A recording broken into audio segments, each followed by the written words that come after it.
Good afternoon, ladies and gentlemen. Today I'm going to do a presentation, one I've been promising for a little while now. The actual presentation has been ready to present. I just haven't had the time, so I do apologise. But I'm going to go through the dangers, the horrific dangers and damage to society, in particular damage to children, caused by the pornography industry. So I've done a presentation. I'm going to present it to you this afternoon. It is quite harrowing, so I totally understand if people are going to watch this in chunks, in breaks, but we're going to talk about the psychological effects, how it affects the individual, how it affects relationships, how it has real world consequences, and how it actually is not just, sort of emotionally damaging, it's psychologically damaging, and it causes actual brain damage, and we're going to talk about that as well. Some of the bits further on in this presentation are really quite harrowing. I don't want to trigger or re-trigger or re-traumatize any victims of abuse, so if it gets too much, absolutely turn it off. I totally understand that. It's a difficult one to even present anyway, because of the disaster, the catastrophic effects that it's had. So yeah, please do feel, if you feel like it's too much, just turn it off. Maybe go back to it at a later point. So let's just get started. I'm going to share the screen with you. There we go. Share the sound, because I've got a few videos included in this as well. I'm going to go slideshow from the current slide. There we go. There we go. So guys, just simply the dangers of pornography. So I'm going to start with this guy. Now, many of you know who he is. Many of you wouldn't have ever heard of this guy. He's actually very, very, very influential in the mainstreaming of pornography. And he's actually massively influential in the new sex education that we've got today. This is a guy called Alfred Kinsey, and his work from the 1940s and 50s was kind of the stepping stone to make pornography widely available and to make it mainstream. And he's also considered, still to this day, the father of the sexual liberation movement. So his work from the 40s and 50s was what kickstarted the 60s sex, drugs and rock and roll era, which was actually the liberation into sex and anything goes. So without going into too much detail about Alfred Kinsey, there's plenty of blogs on my website and videos as well explaining his work. Horrific as it is very relevant to today, but I'm just showing him in the context of pornography. So within his work on human sexuality, pornography was a massive part of it. Alfred Kinsey was a sadomasochist himself. He was impotent. He had to go through extreme pain to be able to get his arousal. Yet he's considered, the sex educator of the whole world. So every educator through sex, or sex educators of the world now, are Kinseyan. So Alfred Kinsey, Kinseyan trained, whether they're aware of it or not. So it comes predominantly from him, although the ideas were, before him. He was the one that made it mainstream. So he used to do pornography in his own, in Indiana University, where he worked, actually, they had a soundproof room for pornography, and in his own home as well. So he was basically there to make all different sexualities and all, sexual deviance too, including bestiality, incest, paedophilia. He was the stepping stone to make all of this normal. So moving on, just to give you a foundation of why it was even mainstream. So Alfred Kinsey did two important publications, and they're referred to these days as the Kinsey reports. And the first one, they were on human sexuality. The first one was sexual behavior in the human male. That was in 1948, and sexual behavior in the human female, which was in 1953. Now, in 1953, sorry, just make sure. In 1950, a lot of you know who this man is. This is obviously Hugh Hefner, and he was the guy who created the pornography magazine Playboy, right? So it was the first mainstream pornography magazine that came out in 1953. Now, very much like Alfred Kinsey, he himself, although he portrayed himself as some sort of stud with his pipe and slippers and, you know, silk dressing gown, and he was this, you know, amazing man that had all of these women or whatever, much like Alfred Kinsey, he was a sadomasochist too. He couldn't even have sex without drugs and pornography anyway. He was real deviant. This man actually had sex with his daughter's 16-year-old friend at her 16th birthday party that was had at the Playboy Mansion. He also liked to have sex with animals. This is a real deviant, you know, a real deviant. I don't know how much people understand about Hugh Hefner, because the ideology, the idea he's painted this, you know, this amazing stud, he was actually extremely deviant. Although he wasn't at first, you know, he sort of turned when he read Alfred Kinsey's publications, or at least the male version of it, and he saw Alfred Kinsey as a god, you know, and he said he was going to be his first pamphleteer, Alfred Kinsey's pamphleteer for pornography, hence why Playboy was introduced in 1953. So much like a chemical addiction, pornography can be an addiction as well, and I'm really not sure that society even realizes that, but it absolutely can, and this is where it gets to a very dangerous point, which we will explain as I go through this presentation. But I just wanted to give you the hallmarks of addiction first of all, and how pornography fits into those brackets. So we've got sensitization is the first one.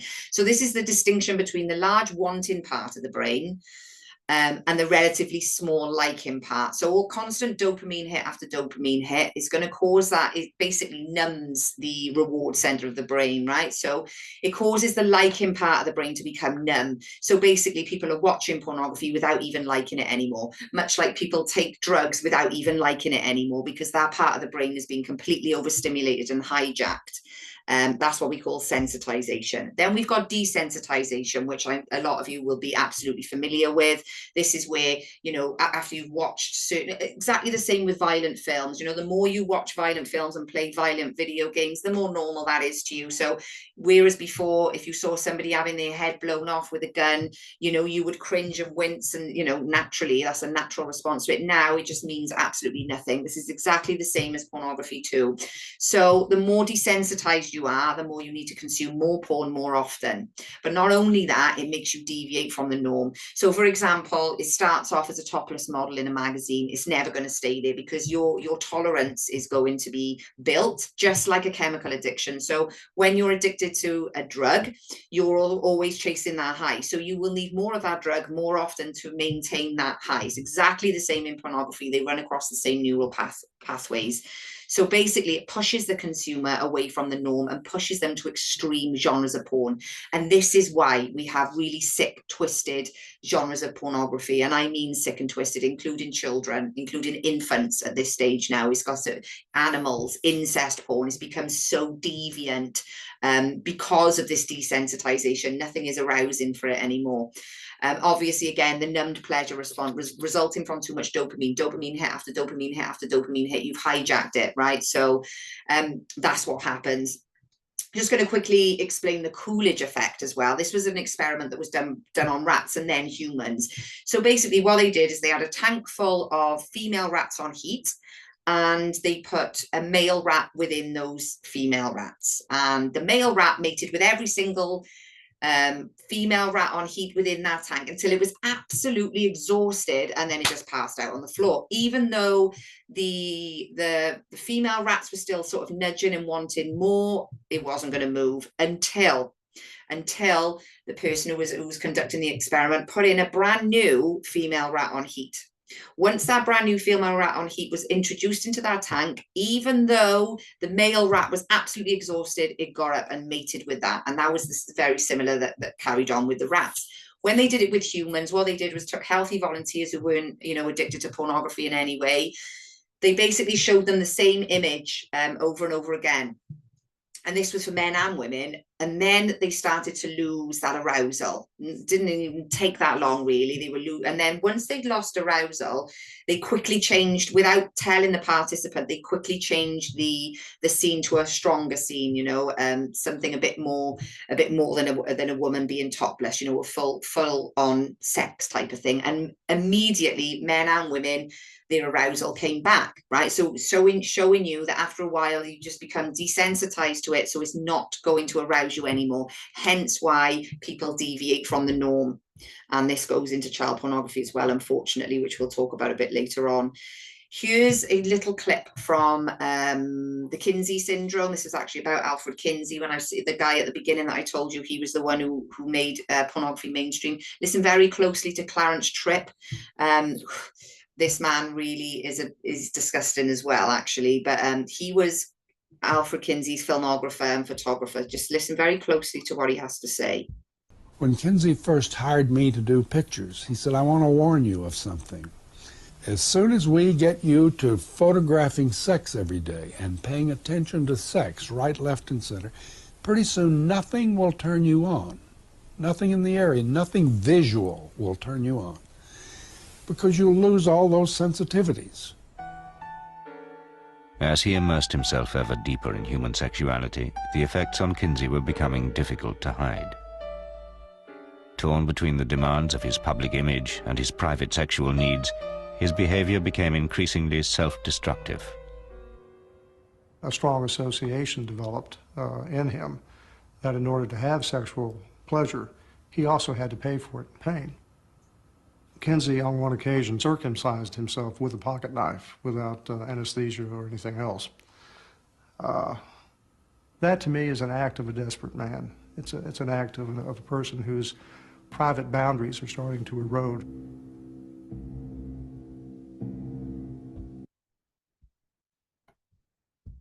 When Kinsey... So, as you can see from that, he was basically saying exactly what I've just told you, and it is absolutely true. So the BDSM, all of this stuff is because people can't maintain arousal anymore because of pornography. So moving on, habituation just means boredom. It's very similar to desensitization. It's just not as complex, but the porn consumer becomes bored with what they're looking at, so they seek out more extreme, well, anything that's going to maintain that arousal. And this is where we get into a really dark sort of place here.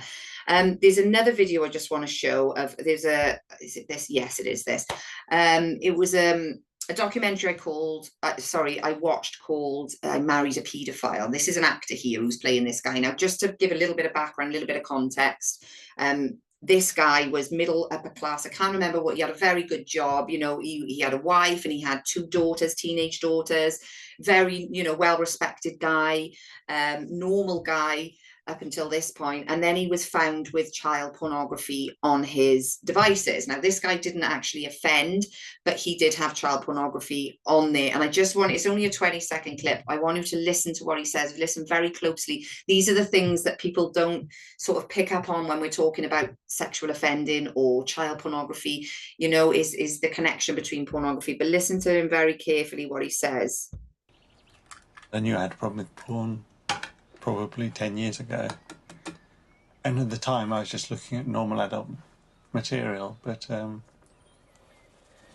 as I got bored with that, I looked for more extreme material. I kept trying to stop, but would always end up going back to it when things went wrong at work or in other parts of my life. Then you had... See what he said there? I got bored.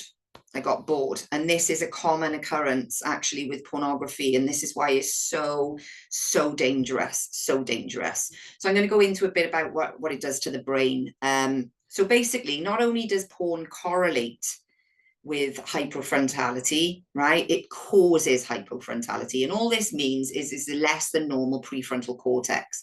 This is this part of the brain. Now, the prefrontal cortex is like the chief exec of the brain, right? It's what makes us human. And this is the last part of the brain to be developed. And it's not normally developed until your mid-20s, right? It's that late. It's the last part of it. And basically, it evaluates risk, reward, and danger. It stops you, it's the impulses, and it weighs the consequences of decisions like a warning signal. So if that's hijacked, you can imagine what it actually does to the brain. So it causes brain atrophy. Basically, what that does is a physical thing. It's not just opinion whether this or not happens. And I will show you this. I'll show you the scalloping of the brain as well. It wastes away. So where you're using the dopamine hits constantly over time, you're overstimulating one part of the brain, the reward system part of the brain. you're going to be taken away from somewhere else, and it takes away from that prefrontal cortex. And this is when, you know, sort of inhibitions are dropped and everything, right? This is why people do what they do when they're addicted to pornography. So it floods the brain with dopamine, obviously too much, and another chemical called delta phos-B, which I will talk about more as we go into this presentation. As I said before, it's the same neural pathway as chemical drug use, right? It's exactly the same. So there we go. These are the functions of the prefrontal cortex. You've got planning, attention, judgment, very important, reflection, prioritizing, self-control. Inhibitions are lowered, anticipation, organization, impulse control, right? These things that if they're not there, can you imagine for a child, right? If an adult is watching pornography, it's going to waste away and cause these things to happen. A child's prefrontal cortex is not even developed yet, so it is going to wire the brain in a certain way. This is where we're in very, very dangerous territory. Second thoughts, modulating mood, response flexibility, goal-directed behavior, and it foresees consequences. So if that's not working properly, and this is why teenagers are very impulsive, see, because it's not actually, and take all these risks because it's not developed yet, right? So it's understandable. So there we go, just for a visual. We've got healthy volunteers at the top. We can see here where the reward system is, right? Very, very small.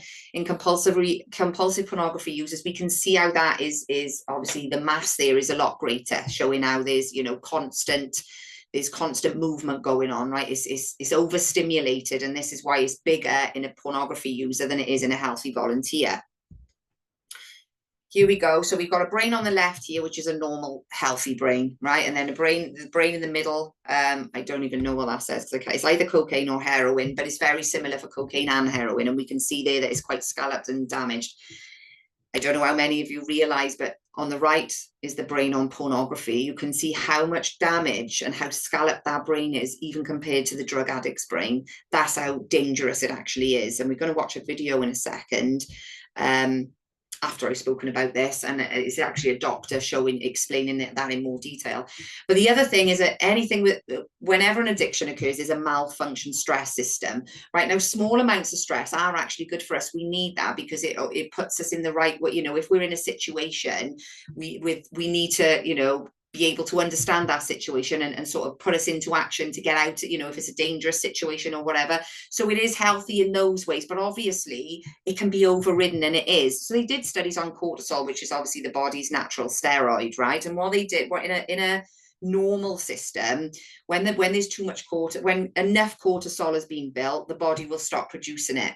However, in an addict, what happens is that cortisol production is constant. So they did a study and showed that what they did was they injected or introduced a synthetic cortisol, a synthetic steroid, into a body, and in a healthy body, it will recognize that there's too much cortisol, and the body itself will stop producing it, right? So it keeps it at that level. In a malfunction stress system, in an addict system, it doesn't stop. So even if you put cortisol in, the body constantly produces it constantly all the time. So obviously that causes so much damage as well. So we've also got oxytocin, which is the chemical that is released in females. Now, this obviously happens, this can happen in intimate relations. It doesn't even have to be sexual intercourse, but any sort of intimacy, including, you know, with when you give birth, in childbirth, and breastfeeding and things like that, right? So it's the chemistry of bonding, feelings of attachment and trust are built. So this is why you see, you know, when, you know, people will say, oh, they're attaching themselves too much. It's because of that chemical. It's actually a physical thing. And which is why it's absolutely dreadful to be having one night stands, because this is being produced all the time, and those attachments are there. And then this is where people build up their barriers, and they're not able to have a normal relationship. And abnormal levels of oxytocin, I was going to call it oxycontin then, oxytocin in hypersexual females is high levels in sex addiction, which would make sense because it's constantly being produced. But that can be damaged. That bond, that trust, that attachment is obviously damaged, which is why one night stands are no good. There's the neural pathways in the brain.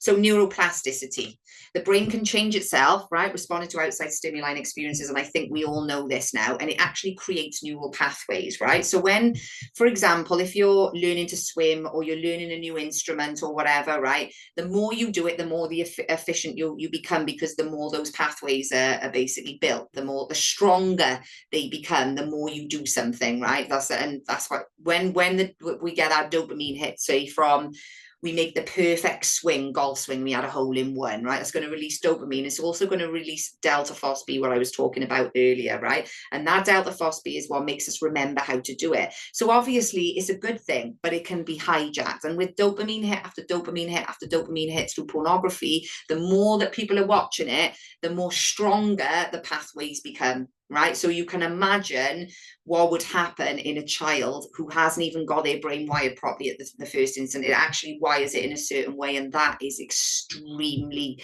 extremely dangerous. This is the video with the doctor talking about pornography addiction.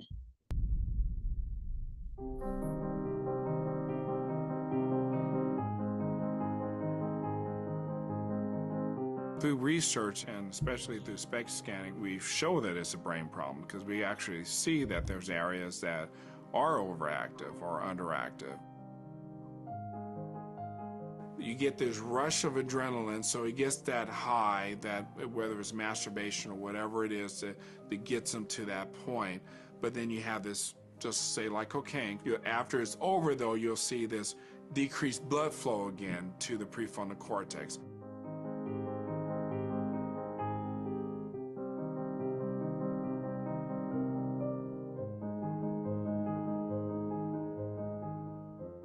This is a scan of a sex addict brain, an 18-year-old sex addict brain. And we compare that to a normal brain, and at the naked eye, we can tell this is not normal. Now, if we compare that to someone who has cocaine addiction, this is a person who has cocaine addiction. As you can tell, in the prefrontal cortex and the parietal lobe, they're very similar, although you don't see the top part of this brain. The scalloping is about the same if we looked at this sagittally. The prefrontal cortex, for lack of a better word, is our CEO.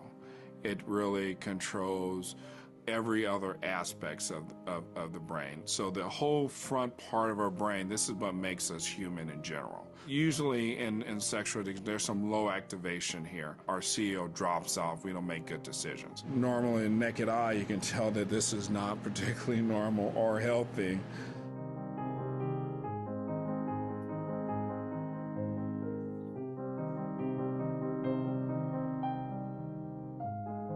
This person's just not using as much brain because they're used to using the sex and other things to make their brain active. So the excitement of pornography. So we'll see a lot of the same deactivation from cocaine and sexual addiction. You can tell again from someone who's a normal brain, we obviously don't see that degree of scalloping.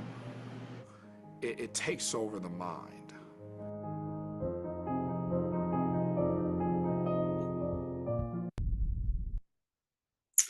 There you go, guys. So there's a doctor there explaining basically what I've said. You know, it's so dangerous. And I don't think people actually understand that. They're not aware how addictive it can be or how damaging to the brain it can be. So it's important. So moving on. This basically was this is a Tinbergen. I can't remember his first name, Tinbergen. And he did an experiment on cardboard butterflies. So basically what he did is he put he made these cardboard butterflies and he made them really bright and colorful, and he dangled them on, pieces of string, and he put them in an environment where butterflies would be. And then he introduced male butterflies. Now, what was happening is the male butterflies were trying to mate with these cardboard butterflies, right? They were trying to mate with them even though they weren't real. Then he put real female butterflies in the mix, and the males ignored the female butterflies, the real ones, and still tried to mate with the cardboard butterflies. Massive, massive lesson here, scientifically. demonstrated, basically. So a stimulus can be overwhelmed and warped by artificial means. And we know this anyway, because advertisers, filmmakers, they appeal to the masses, right? So they've, you know, they use their airbrushing and their Photoshop and whatever else, right? So the expectation changes. The expectation changes.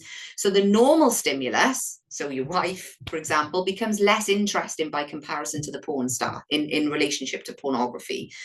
You can imagine the implications this has when people view others and how we view relationships, right? Our expectations do change from it. It can be hijacked and warped by artificial means, and it is doing. We've proven that. I think everybody knows somebody whose expectations are off the wall, and this can lead to serious offending, actually. And it is a massive breakdown of the family unit, a massive breakdown of relationships in general, right?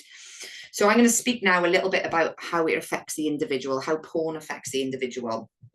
First of all, young people are getting their education from pornography, right? Which is massively unhealthy, and it's unrealistic, and it promotes toxic sexual behavior. Most pornography is actually violent, very violent, and it's very degrading towards women, extremely degrading towards women. And this is what children are learning from, right? So real life, as we spoke a minute ago, real life sex is no longer good enough, because these expectations are being changed by these youngsters and adults by watching this pornography, and they expect that from in real life, right? And even though an adult will say, well, we know it's not real, the consumer does believe it to be real. So that's scientifically proven as well, right? Especially in an aroused state. So the individual then turns away from connection and intimacy, true connection and true intimacy, or it just all becomes about the pornography and that constant dopamine hit and chronic masturbation, which I'll talk about in a bit as well. So obviously unrealistic expectations that can't be lived up to in the real world. So what happens then from a relationship point of view? That person's going to cheat, and this is another big issue. A lot of relationships are broken down directly because of pornography. So the porn performers look their best, don't they, right? And a lot of them are trafficked, which I'll talk about later, but they look their best on screen, and they're always portrayed as anxious for sex and depicted as happy, despite the risk and the humiliation and the pain. So that is what people are learning from. This is what these individuals are learning from. So when the woman says no, the girl says no, they've learned that actually no means yes. They do mean it, they do want it, and even though they're saying no and they're in pain, they don't really mean that. Can you see how how massively dangerous this is, implications this has, you know, in relationships? It's severe, guys. It's severe. So research shows that consumers are more likely to trivialize abuse. Again, that's that desensitization coming in. It absolutely does happen. And they're more likely, and we're going to talk about this in the second part of the presentation in detail, and it's going to be very harrowing, but it needs to be spoken about. They're more likely to actually commit sexual violence, right? And this is a massive, massive, massive concern, which most people tend to ignore. So unrealistic standards adopted while absorbing a lot of dangerous ideas about sexuality in women. That's obviously true. We know this anyway. They're aroused by the endless novelty of porn, that constant dopamine hit, and they can just get it, even though they don't like it anymore. They want it. The brain has been hijacked now anyway. Erectile dysfunction is the most common issue in young men and women, and that's through chronic masturbation. So when, you know, they're telling you in school that it's healthy, or they're telling you online it's healthy, oh yeah, it's fine, masturbation is absolutely fine and healthy. No, it isn't. It's the #1 cause of erectile dysfunction in younger and younger people now as well. And what do people tend to do when they're masturbating? They watch pornography. That is what they utilize that, because that's what is going to get them to that that self-gratification, that orgasm. Then it's a very isolating habit as well, and it leads to antisocial behavior massively, because that's all that's on the mind of the porn addict now. It doesn't matter where they are. You know, we've seen things where, you know, people can't help it but watch it in their workplaces because they're addicted to it, and it is severe. It is going on everywhere. It does frighten me, and I'll give you some statistics at the end of this presentation as well. Relationships. Okay, well, pornography is one of the biggest causes of a breakdown in a relationship, by the way. So humans are hardwired for connection, as we know. So if it's a self-isolating habit and there's no connection and intimacy, we can see how that's going to be damaged.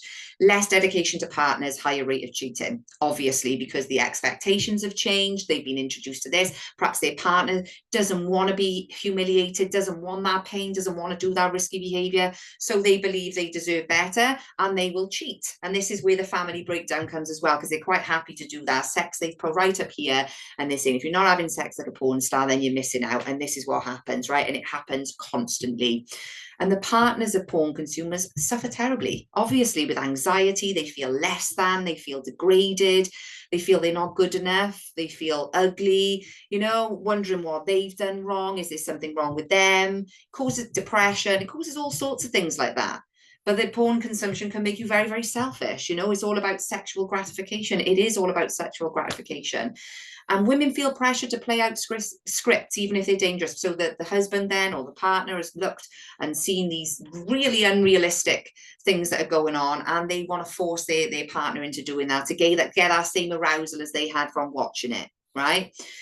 It teaches viewers to consume people as products for sexual gratification. That's all it's about, guys. That is all pornography is about. And it takes me back. It really takes me aback when people think that pornography is there to enhance your sex life or to make your sex life healthier. It absolutely is not. It's there to destroy you. It is there to destroy you. And obviously, consumers of pornography are far more likely to have failed relationships than non-consumers. That's a no-brainer. That is an absolute no-brainer. I've got this on a break, but we'll carry on. This lady is absolutely one of my heroes. Her name is Dr. Judith Reisman. She did die in 2021 at the age, I think she was 84, and she battled the sex industry. She battled Alfred Kinsey. She battled the pornography industry for over 4 decades, pretty much on her own. And some of the things that happened were just, I will talk about them in a bit, but I wanted to just, she's got her own website. I will put these links up at the end as well of the presentation, so you can go. If it weren't for this lady, I wouldn't know half the things I know about pornography. What a woman. What a woman. She's absolutely incredible. So I want to talk about, there was a report that she was asked to do by the Department of Justice back in the 1980s. And I want to talk about that report. And the reason I want to talk about that report is because I'm trying to paint a picture here of how dangerous pornography was even before it was widely accessible to everyone, literally everyone, including children, at the click of a button. So it's important that I wanted to, I've read the report. It's a very long report. A lot of it is her methodology. So, you know, it's like a 3,000 page document, right? But a lot of that, I'd say 1,500 pages, maybe even was from a methodology, which is obviously needed in a report like this. Although I didn't look at the methodology, only a small part of it. I got an idea from it. So this is where it gets a bit harrowing, guys, but it's got to be said. So obviously, people who are watching this, who've been affected by this in any way, this is up to you if you want to carry on watching this, or whether you want to turn it off. I totally understand. So Dr. Reisman's report on the role of pornography and media in family violence, sexual abuse and exploitation, and juvenile delinquency. Right, so she basically went through, her and her research team, for 2 years. So they went through every single Playboy magazine, every single Hustler magazine, and every single Penthouse magazine. I'll refer to them as PPH moving forward. Playboy, Penthouse and Hustler. They came out different. 60s was Penthouse, 70s was Hustler, obviously 50s was Playboy. So every single, and there were hundreds and hundreds and hundreds and hundreds of obviously magazines that they went through. And basically what she was looking for was anything related to children in those magazines, visuals, images, cartoons. And they found 6,004 between all of those, right? And they were looking at size, how big they were on the page. Everything was done, whether the child was involved in the scene or whether they were just referred to in the caption, who was involved, was it, you know, which authority figures were involved. It was very, very deep study. And in fact, due to the desensitization issue we spoke about earlier, Judith Reisman had to change her coders. The coders were the people who were finding the images and obviously pulling them out, because after a few months, desensitization kicks in and they were unable to find those then. So 6 months, they were changed. And they had all sorts of, this was one of its kind at the time, right? They've done more now on this, but this was the first of its kind at the time. And I just want to read this to you, this quote. "The cartoon can indict human weakness and evil more incisively than columns of editorials, months of sermons, or reams of social reform literature." The reason I mention that is because how powerful a cartoon is. It's not just a cartoon. It's very, very powerful, especially to children, but even adults. You know, it grabs you, it's quick, it's fast, it can grab you on the run, you know, you can get involved in it.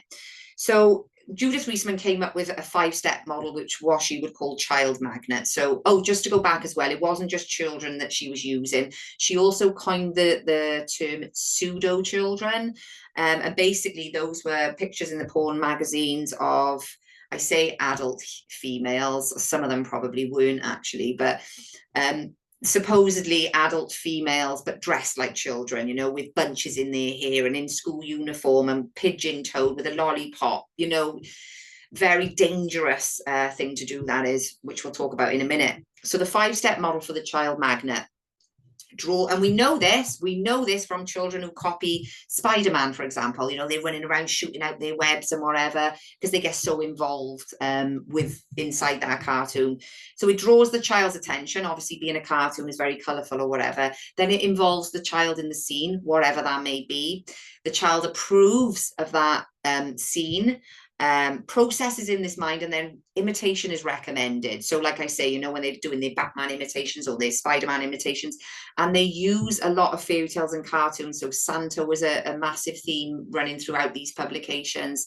You know, Dorothy and the Wizard of Oz, these sorts of things. So they pull the child in, right? So this is very, very dangerous.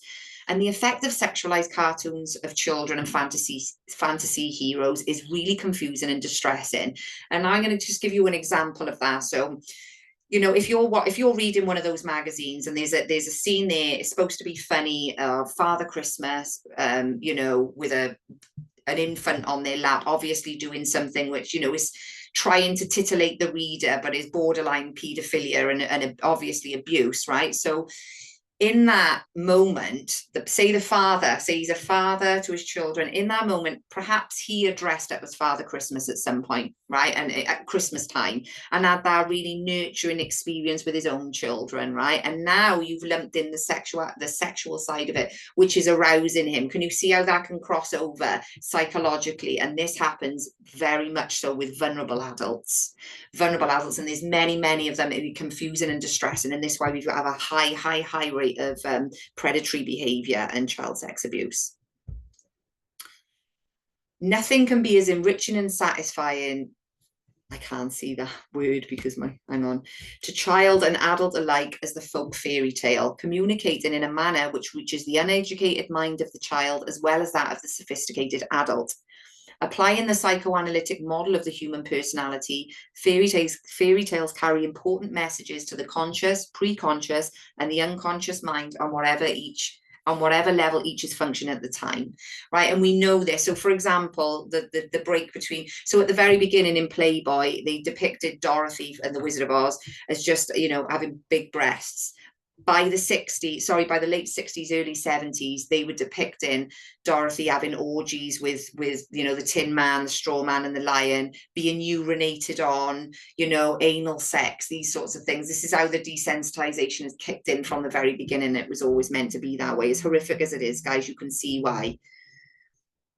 So even babies are depicted as sexual in PPH, Penthouse, Playboy, Penthouse, and Hustler, even infants, right?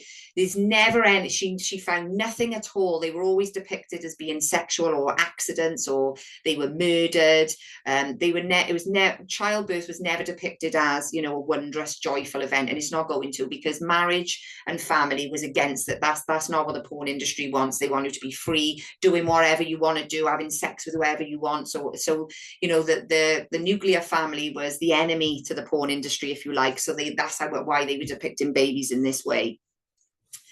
Sexualized illustrations treacherous to the imaginations, belief systems, and behavior of sexually vulnerable adults or youth who have infants available to them. Now, guys, on a daily basis, what I say on a daily basis is very often, because people know what I do, those are people who know what I do, they will tell me in confidence, and obviously I would never ever take this out, but it is happening. And what usually happens is between siblings. So siblings will, you know, the older sibling will find some pornography, especially now because they got it at a click of a button, and they are acting this out. And I can tell you that as fact, they are acting this out. And this then later on is traumatizing, absolutely traumatizing, because at that time the child has absolutely no idea. They got no capacity. They're just copying what they're doing. And there was, you know, there was one book I read of Judith Reisman's, I've read a few of them, Soft Porn Plays Hardball. Very, very harrowing book. She wrote it back in the early 90s. You can actually get it as a PDF online. And she gave many examples that when they made mainstream, when they made pornography acceptable, explicit content acceptable in films and things like that, this is when people started to do the copycats, right? So they had a 10-year-old boy and his 8-year-old brother who had basically got hold of their mother's pornography magazine, would have been a Playboy or something like that, and they inserted a pencil and a coat hanger inside an 8-month-old baby and killed her. This is happening a lot. This is happening a lot. There's a lot of rape going on. There was another one where a woman was running through Central Park in America. This was in the 80s as well. You can find this.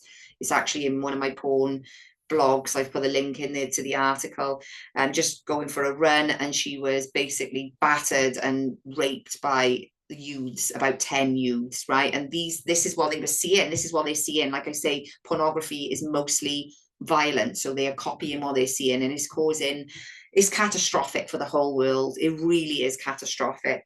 So reports from the police and FBI state porn is always found on the site at crime scenes for sex abuse. It's the catalyst for it, guys, right? It starts off in the mind, or even not in the mind. They've come across pornography, they've sort of, that arousal's been lost, so they've carried on and carried on and carried on to the point, like Clarence Tripp said earlier on, nothing visual will turn you on. So what happens then? They go out and they offend, right? So people think that sexual offending is separate. It's absolutely not. The catalyst for all this, child sex abuse, sex trafficking, including children, all of this has a symbiotic relationship to pornography, right? And it's something that people ignore. And the level of predatory behavior has gone through the roof after the internet, and obviously that being able to access pornography. We said this before, consumers of porn are conditioned to trivialize abuse, creating sexual offenders of all kinds, right? And it absolutely happens. Porn glamorizes rape, and it really did in every single thing that she saw on this, and ridicules love and marriage, which we spoke about. There is no such thing as soft porn because it always leads to harder stuff. Right, some people might say this is a bad example. I'm going to say this is a really good example. And here's Ted Bundy, right? So he was a sexual rapist murderer, and there are many, many like him. This was on the eve of his, he was given the lethal injection the next day. So psychologist James Dobson went in to interview him. Now, listen very closely to what he says. It's not just his opinion, because we know this to be the case now, but obviously this was back in 1989. Let's have a listen. Forget the disturbing warning given by serial killer Ted Bundy in his final interview with Dr. James Dobson just hours before his execution in 1989. Listen, I'm no social scientist, and I haven't done a survey. I mean, I don't pretend that I know what John Q. Citizen thinks about this. But I've lived in prison for a long time now. And I've met a lot of men who were motivated to commit violence just like me. And without exception, every one of them was deeply involved in pornography, without question, without exception, deeply influenced and consumed by an addiction to pornography. There you go, guys. There you go. And that's from the horse's mouth. And he was absolutely correct, because not everybody who watches porn is going to become addicted and turn into a serial rapist murderer, but every serial rapist murderer watches pornography. It is the catalyst. It fans the flames of that desire that they've accumulated over time, right? It doesn't just happen. It doesn't just happen like that. The crime is going through the mind way before this happens, okay? So obviously things like this fan the flames, right? And that's why it's so frightening, you know, when we're thinking about how many people are exposed to pornography, click of a button, children included. So copycats are created through pornography. Many examples are recorded with police and social workers and whatever, right? It's something that they don't really talk about much, and I don't know why that is. Probably because the sex industry, in particular the porn industry, is so powerful. They answer to absolutely nobody. But as I say, the copycats, they're looking at what this is exactly what they do. They go out and they copy what they're seeing. They fuel their fantasies through pornography. That's what's happening there, guys. And I'll be just going to play you a video in a minute from the survivor and victim of a kidnap, actually, who's going to explain what happened to her and what part pornography played in that. So PPH conditioned consumers to view sexual violence as part of a fun night out, and it absolutely does. Now, if that's expected, if the boy next door, if that's expected of the girl next door, that it's just fun, and even if she says no or whatever, it is just fun, what's expected of the boy next door? Do you see what I mean? It is so the rape culture was created by pornography, and people say, oh, where did it come from? It comes through pornography. There would be one study that people will argue, and it's a very old study, and it's just useless arguing that, because most people, they don't even read the study, but Dr. Judith Reisman pulled it apart, and it's the Kaczynski study, a Danish study, I think it was, either Danish or Dutch, and it was back in the 1970s, and they showed that, and this very short study in a short period of time afterwards, that when they introduced pornography mainstream, that it actually reduced rape.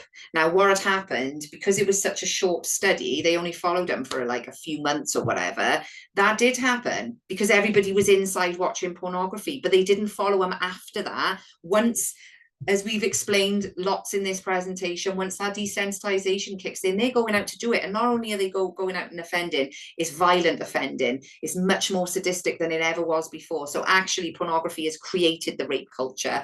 And we've got Pie and Nambler included in that as well. Paedophile Information Exchange and North American Man-Boy Love Association. Some of you are familiar with that. I don't want to go into too much detail about it, but these were pro-paedophile groups that were using pornography, child pornography, to fan their desires then, if you like, and causing massive offending, right? There's the whole presentation to be done on just those two alone. And Playboy, not many people know about this, tried to sue Dr. Reisman over child sex abuse material claims. So she went on to a Dutch program. It was a news program, and basically called, after doing her study, had said, the paedophile stuff that had come out of her study and whatever. Now, obviously, Hugh Hefner didn't like that. The porn industry didn't like that. So they tried to have it for libel. This was in the 1990s. Not many people know about this because obviously they weren't going to make it mainstream.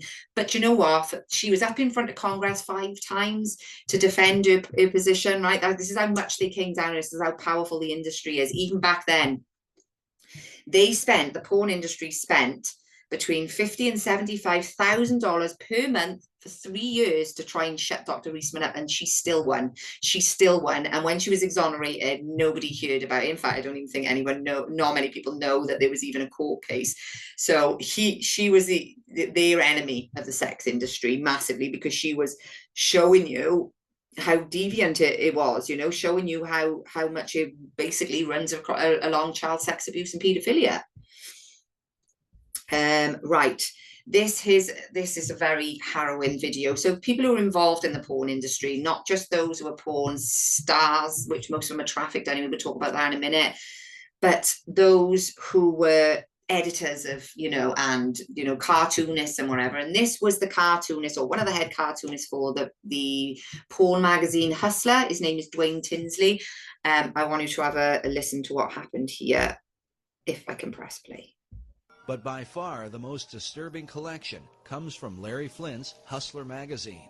For years, Hustler published the cartoon Chester the Molester. It's part of a series in which this man was attacking children. The classic Chester cartoon is this one, where Chester sits naked in a chair with 3 young girls who have obviously been kidnapped, bound, and raped. The caption coming from the TV reads, "It is 11 o'clock. Do you know where your children are?" Dr. Reisman believes that because of suggestive imagery like this, many parents don't know where their children are. Sadly, some of them will never see their children again.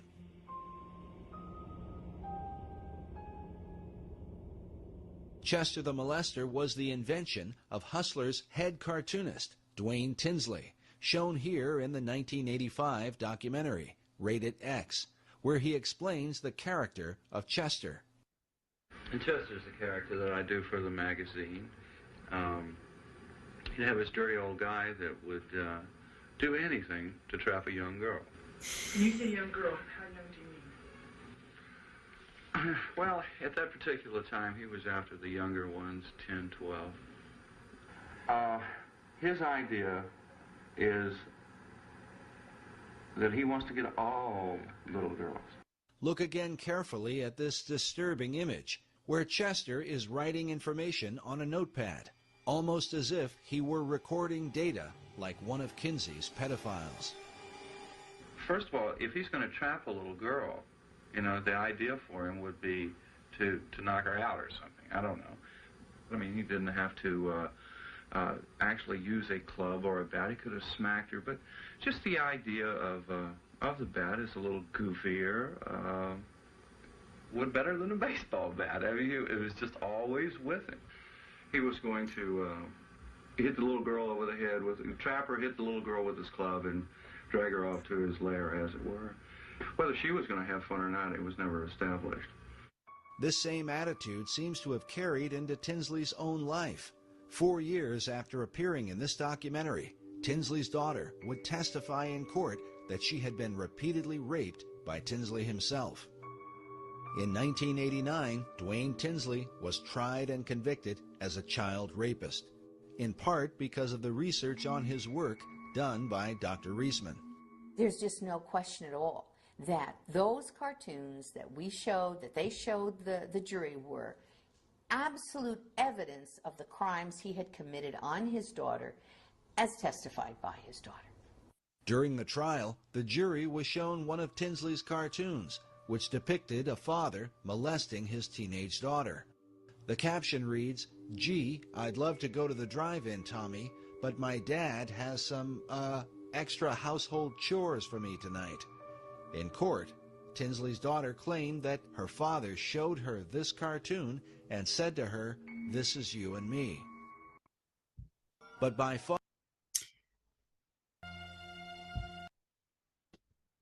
There you go, guys.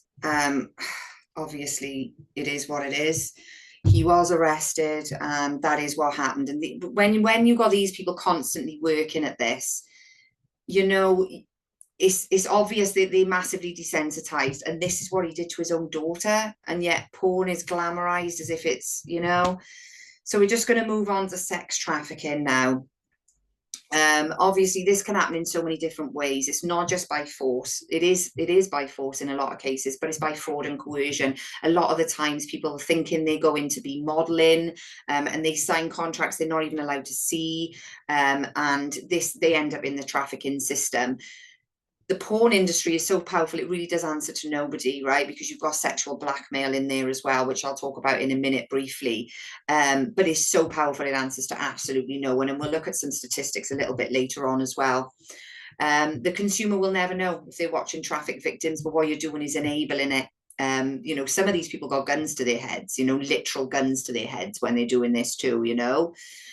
Kidnaps are obviously rare, as it would be in the real world. A lot of this psychological grooming and trickery and exploitation of the vulnerable, you know, those in poorer areas, you know, those in younger, those in the LGBT industry as well, in the LGBT community, all of the vulnerable, they're going to pick up on those, and they basically put into this system. For anyone who's under the real, you know, sort of false idea that OnlyFans is some sort of, you know, liberating platform. It also hosts child sex abuse material, by the way. It's not any different from Pornhub, because people try and justify themselves by it, thinking that it's in some ways better. It's absolutely not. Traffickers use porn to train victims on what's expected of them, to desensitize and normalize. Now, this is huge, especially in young boys, because there's a lot of abuse that goes on in young boys who they're so confused because they were aroused, and they had an erection, so they believe they enjoyed it for that reason. But you can get an erection by being frightened as well, you know. So it is huge. It is massive. It's causing so much psychological trauma. It's unreal. And the porn industry is always going to exploit the vulnerable as long as there's demand. And believe me, guys, there's demand. There was a thing I saw recently. I didn't actually see the scene. I wouldn't dream of looking at it, but the scene was explained, and there were 50 million views on this. We've got a big, massive problem. 50 million views on this particular scene, where a baby had just been born. They were actually still attached by umbilical cord to the mum, and the mum was being raped, and the baby was being orally raped as well. Brand new. This is traumatizing stuff, and I am sorry I have to say these things, guys. I really am. I don't like it. I really don't. But this was a sex traffic victim here, and just Elizabeth Smart, her name is. Just listen to what she says about pornography's role in her kidnap and her abuse. It was just a few days later that my captor was really excited and really kind of amped up about something. And he said, oh, you know, I have something and I'm going to show it to you and you have to look at it. You have to look at it. And then I remember he pulled out this magazine full of hardcore pornography, and I remember he would just sit and look at it and stare at it, and he'd just talk about these women. And then when he was done, he would turn and he'd look at me and he'd be like, now we're gonna do this. It just led to him raping me more than he already did, which was a lot. Looking at pornography wasn't enough for him. Having sex with his wife after looking at pornography, it wasn't enough for him. And then it led him to finally going out and kidnapping me. He just always wanted more. I can't say that he would not have gone out and kidnapped me had he not looked at pornography. All I know is that pornography made my living hell worse. It was just a few. It's horrible, guys. It really is, and we can see what it's doing to people. You know, these people weren't born to do these things. They weren't, right? They're not. They're created along the way, and whatever we're exposed to is going to, you know, is going to have an effect on us. So when you're exposing violent, sexual, graphic material, can you imagine what it's doing now to children? It's frightening. Sexual blackmail. So paedophile rings, connection to pornography and trafficking, worldwide underground business. Most of this is on the deep dark web. And they are, again, children are the biggest commodity on this planet, and they can be used over and over and over and over again. And you know, there's people in very high places. Obviously, many of you know this already, but there's people in very high places who are connected to this, and it's a lot of the time as well, they've been blackmailed. So obviously the other side of blackmail are the people, videos made without victims knowing, and then they used to threaten them. That's an obvious one. That's actually happening with young children at the moment, because they're sending each other explicit photos, and then those photos are being used. You're just going to re-traumatize people. The traffic victims who end up on Pornhub, who have asked, you know, they've gone to the police, they've gone everywhere, please remove them, and every time they're just re-traumatizing them every time they get seen, while somebody is gaining some self-gratification from them being trafficked. And you will not know if that person on the screen is being trafficked, and just by watching it, you're enabling it. So Alfred Kinsey, I showed you at the beginning, Hugh Hefner and Jeffrey Epstein were all agents for sexual blackmail. They were all CIA assets, right? So obviously we know more probably about Epstein, but Hefner as well, and Kinsey, they had so much information on people in high places. They're going to do what they're told to do. And this is exactly the same as how it runs today, only on a much bigger scale now. So we're kind of locked into this corruption, again, because of the sex industry, which people don't tend to link, but it's linked to everything. Pornography and education. Guys, you know about the new sex education that's come in. I'm constantly talking about that. We're constantly campaigning again about that. This education is new. It came from the World Health Organization and the United Nations. And guess what it's based upon? It's based upon Alfred Kinsey at the beginning, his work on human sexuality, including the babies. So in his data, there were tables from babies as young as 8 weeks old, and apparently how many orgasms they had in a period of time.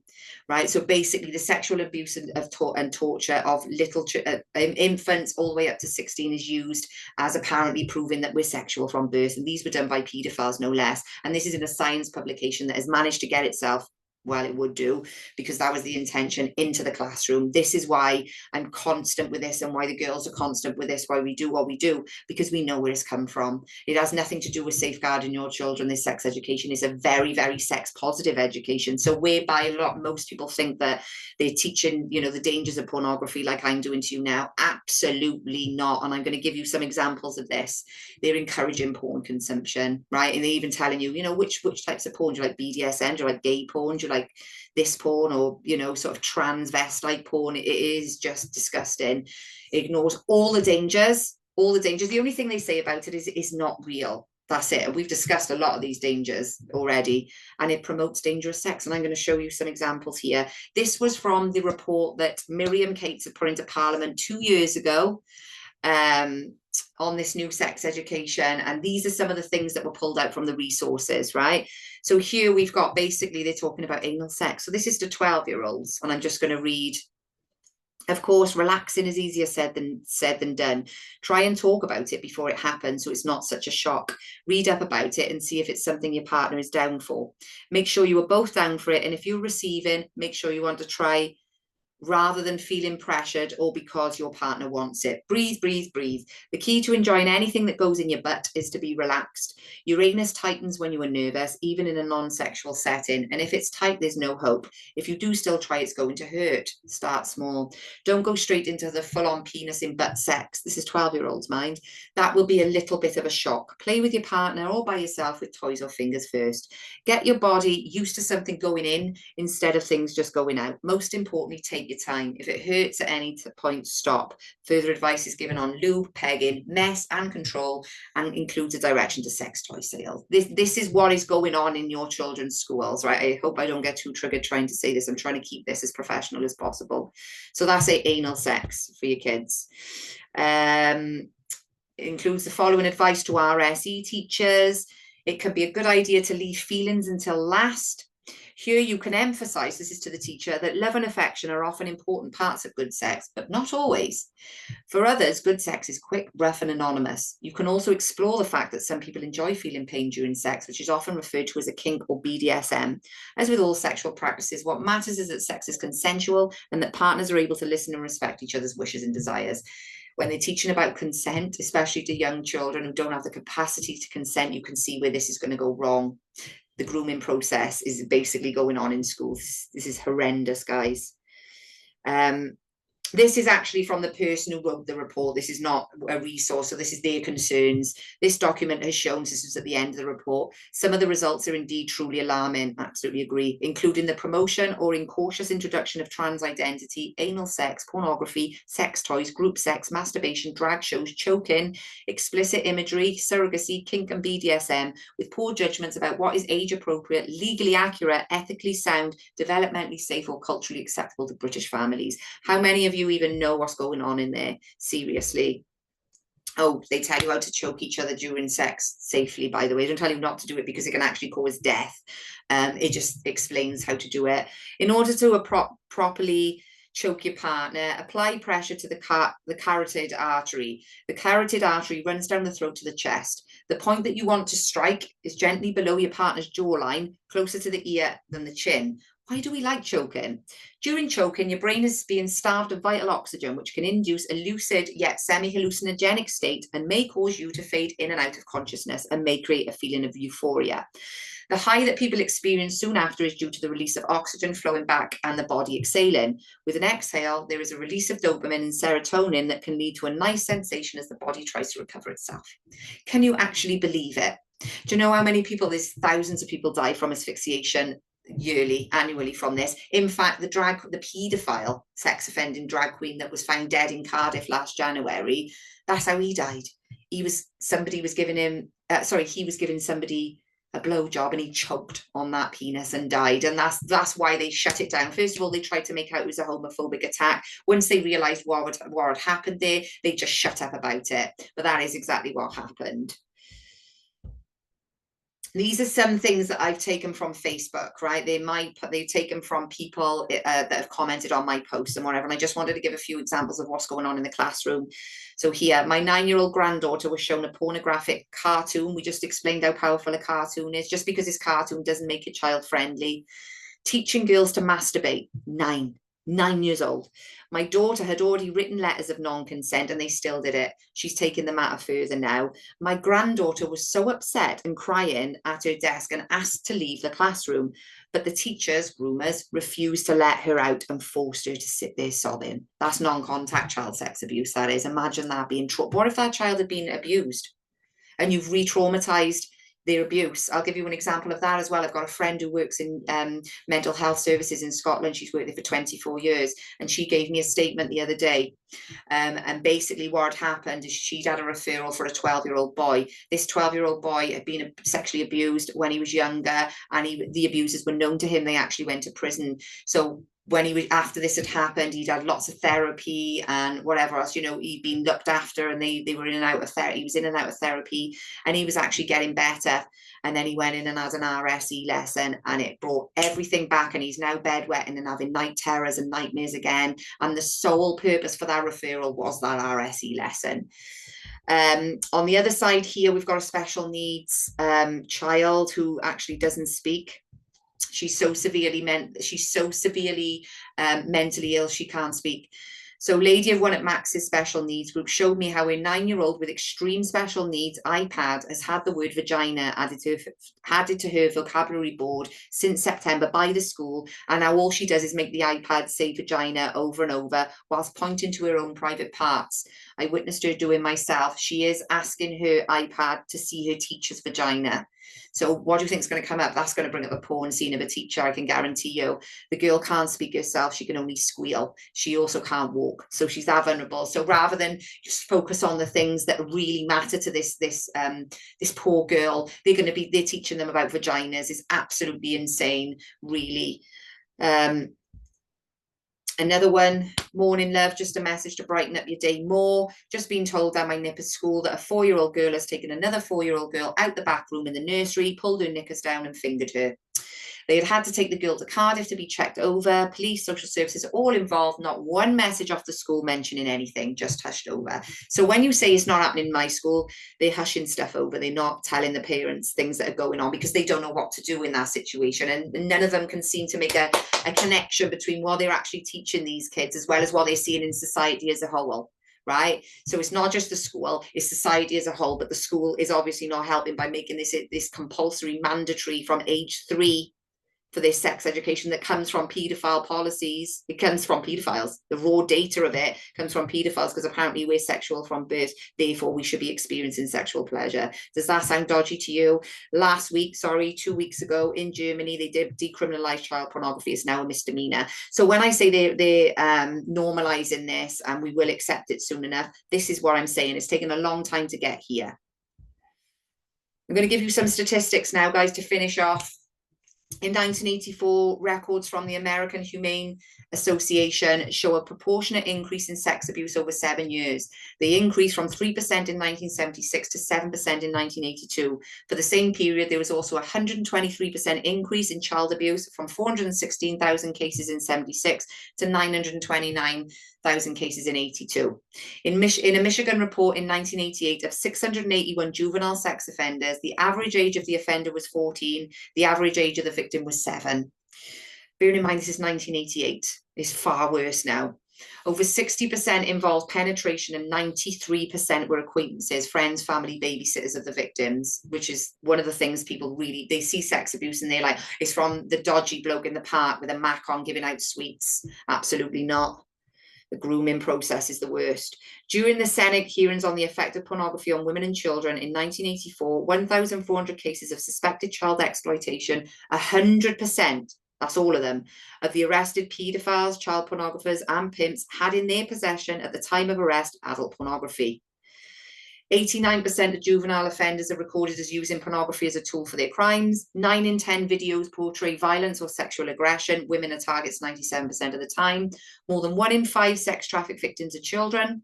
A 2021 study showed 1 out of every 8 porn scenes for first-time visitors are shown acts of sexual violence. The most popular and frequently visited porn sites are for teen porn. 91.5% of men, this is why it's so difficult to stop, and boys, and 60.2% of women and girls watch pornography. And this is why we've got a hell of a fight on our hands. Because like I say, the sex industry answers to nobody. Unless people stop watching it and that demand goes, it's not going anywhere. And that really frightens me. Researchers analysing porn content reported 88.2% contains physical violence, aggression, and 48.7% contains verbal aggression, with mostly women as the targets. 95% targets of violence appeared neutral or appeared to respond with pleasure. This is where this is why it's so dangerous. Today, porn sites receive more website traffic than Twitter, Instagram, Netflix, Pinterest, and LinkedIn combined. Pornhub claimed in 2017, 42 billion visitors with 39 billion searches. That's 115 million a day, 5 million per hour, 80,000 per minute. That's just one porn site. That's just one out of the, I don't even know how many there are. Esquire reported in 2015 that incest is the fastest growing trend in porn. This is the one that's being normalized now. And this is why you'll see lots of articles and things, the propaganda to come out to support this. You will see it. In 2017, the British Journal of Nursing reported that children under 10 accounted for 22% of online porn consumption for under 18s. That was 7 years ago. That was 7 years ago. And I just want to give you another one, which was very, very recent. They did the first global report on this. It actually came out in Sky News as well. I was quite shocked that they even reported on it. 12% of the world's children have been groomed at some point online. Now, if there's that many that's been groomed, and there are 300 million in 1 year, then how many predators do you think they are? And do you think they're born? Do you think they just pop out of nowhere? And while I'm speaking to you now, there's more and more being created in the background because they're consuming pornography. You need to speak to your children about it in an age-appropriate way, because this is so dangerous, like I say. And the reason they got access to it is because it's intentional. Myths. Porn is harmless? Absolutely not. We've discussed it. Is porn part of a healthy sexual relationship? Absolutely not. We've discussed it. Relationships break down precisely because of pornography. Porn stops people sexually offending and reduces rape. We've discussed that. It increases it, and it's a more sadistic type of sexual offending these days because they've got so far into it, nothing is making them aroused anymore. So this is why this happens. This is why people are stabbing 30 times to be able to get their erection. This is really dangerous. Porn isn't addictive. It absolutely is addictive, as we explained earlier on.